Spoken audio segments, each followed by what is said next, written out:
Muộn còn hơn không. Maggie không biết liệu cô ấy có làm được hay không theo nhiều nghĩa của thuật ngữ này.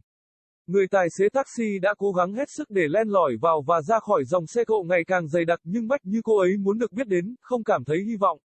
Cô ấy lo lắng không chỉ là viễn cảnh có thể đến sân bay Changi của Singapore để kịp chuyến bay Garuda theo lịch trình của cô ấy trở lại Surabaya, Indonesia, mà cô ấy còn lo lắng, mà là liệu cô ấy có kịp ra khỏi taxi trước đó hay không. Cô ấy đã nôn. Bởi vì cô ấy sẽ nôn. Cô biết điều đó, đó là một điều đã được cho, nhưng nếu cô ấy có thể vượt qua khỏi sự giới hạn của chiếc xe hơi lạnh lẽo, không khí trong lành, sạch sẽ tuyệt đẹp đang được điều khiển với kỹ năng và tốc độ đáng ngưỡng mộ bởi một sinh viên đại học Singapore có khuôn mặt tươi tắn thì rõ ràng là đang thực hiện một chút ánh trăng. Cô ấy sẽ rất biết ơn, cảm ơn bạn rất nhiều. Cô cố gắng ngồi trở lại chỗ của mình và tập trung tâm trí vào một thứ gì đó, bất cứ thứ gì để đầu óc thoát khỏi dịch mật đang trào dâng trong bụng. Khi làm như vậy, Maggie dán mắt vào một điểm ngay trước nắp capo của chiếc xe và cho phép mình nhắm mắt lại. Cô ấy đã trở lại vạch xuất phát, chỉ mới 8 giờ trước, nhưng có vẻ như nó đã thuộc về một thời điểm khác, thậm chí là một kỷ nguyên khác. Thần kinh đã hơi run lên một chút, nhưng đó chỉ là dự kiến sau cùng. 26 dặm là một chặng đường dài và việc ra mắt marathon ở tuổi 41 trong điều kiện ẩm ướt của Singapore có lẽ không phải là một trong những quyết định khôn ngoan nhất của cô, nhưng, này, cuối cùng, đó là một mục khác được đánh dấu trong danh sách nhóm của cô ấy. Đầu tháng 12 và các điểm tham quan trên đường Orchard. Con đường mua sắm chính ở trung tâm thành phố Singapore là một điều đáng chú ý theo những gì mắt thường có thể thấy. Nơi này được thắp sáng với đồ trang trí Giáng sinh và đồ trang sức lấp lánh khi khoảng 10.000 người chạy tập trung lúc 4 giờ sáng để bắt đầu cuộc thử thách chắc chắn là một thử thách mệt mỏi. Dù rất lo lắng, Maggie vẫn không tránh khỏi bị cuốn vào sự phấn khích và thích thú của dịp này. Cả những cựu chiến binh có kinh nghiệm và những người mới hoàn toàn như cô ấy đang tập trung trong những chiếc bút đang cầm trên tay, tất cả đều chúc nhau may mắn và tất cả đều tự hỏi liệu họ đã thực hiện đúng chương trình đào tạo của mình hay chưa và ở điểm nào không, nếu họ sẽ đụng phải tường, khoảnh khắc đáng sợ hoặc khoảnh khắc đáng sợ khi cơ thể trở nên xa rời bộ não và bắt đầu chơi những trò chơi trí óc kỳ lạ với linh hồn. Tại sao cô ấy lại làm điều này, cô ấy đã tự hỏi mình lần thứ triệu. Cái quái gì khiến cô ấy muốn vượt qua điều mà cô ấy chắc chắn sẽ là một nỗi đau, sự khó chịu và tra tấn thể chất cũng như tinh thần vô cùng khổ sở và không cần thiết? Đó là một câu hỏi mà cô ấy chắc chắn sẽ hét lên với cô ấy khi đau đớn lặp đi lặp lại trong vài giờ sắp tới. Nếu cô ấy có thể trả lời câu hỏi của cô ấy về động cơ của cô ấy khi cô ấy ngồi xuống một cách đau đớn nhưng vẫn quyết tâm trong vòng sáng hôm đó, cô ấy sẽ kết luận rằng cô ấy đã làm điều đó vì đã đến lúc.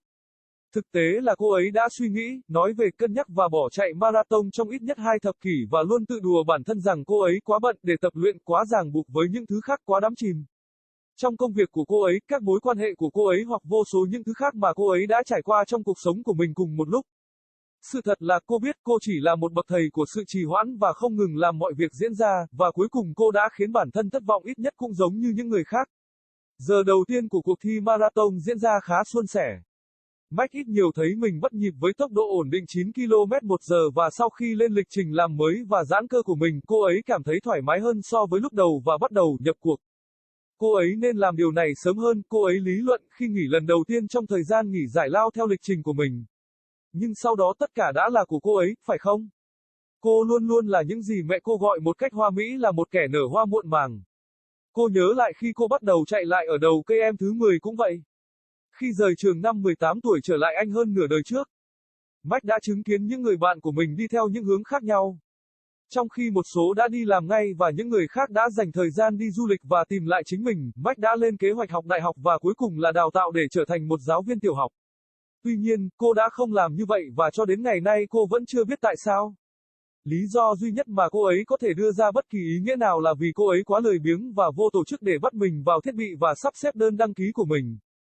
Con sẽ làm được, mẹ ạ, thực sự là con sẽ làm. Cô nhớ lại những cuộc trò chuyện không ngừng mà cô đã có với người mẹ luôn kiên nhẫn và hay than thở, hãy cho con một cơ hội để sắp xếp mọi thứ trước đã. Mẹ cô. Better late than never. Maggie didn't know if she was going to make it in more than one meaning of the term. The taxi driver was doing his best to weave in and out of the ever-thickening traffic, but Megs, as she preferred to be known, wasn't feeling hopeful. It wasn't just the prospect of reaching Singapore's Changi airport in time to catch her scheduled Garuda flight back to Surabaya, Indonesia, that she was worried about, but whether or not she was going to be able to make it out of the taxi before she vomited. Because vomit she would. She knew that. It was a given, but if she could just make it from the confines of the icily cold, air-freshened, immaculately clean car being driven with admirable skill and pace by the fresh-faced Singaporean university student obviously doing a bit of moonlighting, she would be ever so grateful. Thank you very much. She tried to sit back in her seat and focus her mind on something, anything, to take her mind off the rising bile in her stomach. In doing so, Megs fixed her gaze on a point just in front of the car's bonnet and allowed herself to gingerly close her eyes. She was back on the starting line. It was only 8 hours ago, but it already seemed like it belonged to a different time, a different epoch even. The nerves had been jangling a bit, but that was only to be expected. After all, 26 miles was a long way, and making her marathon debut at the age of 41 in the humidity of Singapore was probably not one of her wisest decisions, but hey, at last, it was another item ticked off her bucket list. Early December, and the sights on Orchard Road, the main shopping thoroughfare in downtown Singapore, were something to behold. As far as the eye could see, the place was lit up with Christmas decorations and gleaming baubles as some 10,000 runners congregated at 4 a.m. for the start of what was sure to be a grueling ordeal. Despite her nerves, Megs couldn't help but get caught up in the excitement and bonhomie of the occasion. Both experienced veterans and total novices like herself were gathered in the holding pens, all wishing each other luck and all wondering whether or not they had got their training programs right and at what point, not if they would hit the wall, the dreaded moment or patch when the body becomes remote from the brain and starts to play weird mind games with the soul. Why was she doing this? She asked herself for the millionth time. What on earth possessed her to want to put herself through what she was sure would be an inordinate and unnecessary amount of pain, discomfort and physical as well as mental torture? It was a question that she was sure would scream to her in agonizing repetition over the forthcoming few hours. If she had been able to answer her question regarding her motives as she plodded agonizingly yet determinedly round the course that morning, she would have concluded that she was doing it because it was about time. The fact was she had been thinking about, talking about, considering and putting off running a marathon for at least 2 decades and had always kidded herself that she was too busy to do the training, too tied up with other things, too immersed in her work, or her relationships, or the myriad of other things she had going on in her life at any one time. The truth was, she knew, that she was just a master of procrastination and of putting things off incessantly, and she had ultimately ended up frustrating herself at least as much as she did other people. The first hour of the marathon had gone reasonably well.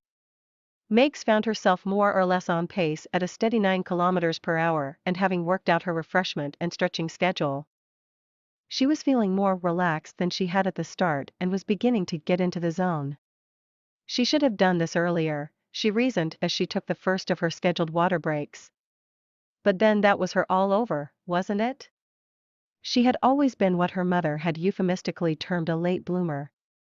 It was the same with her getting a degree and finishing her education, she recalled as she set off running again at the beginning of the 10th kilometer, upon leaving school at the age of 18 back in England more than half a lifetime ago. Megs had seen her friends head off in different directions. While some had gone straight into employment and others had spent some time traveling and finding themselves, Megs had planned to go to university and then ultimately train to become an elementary school teacher.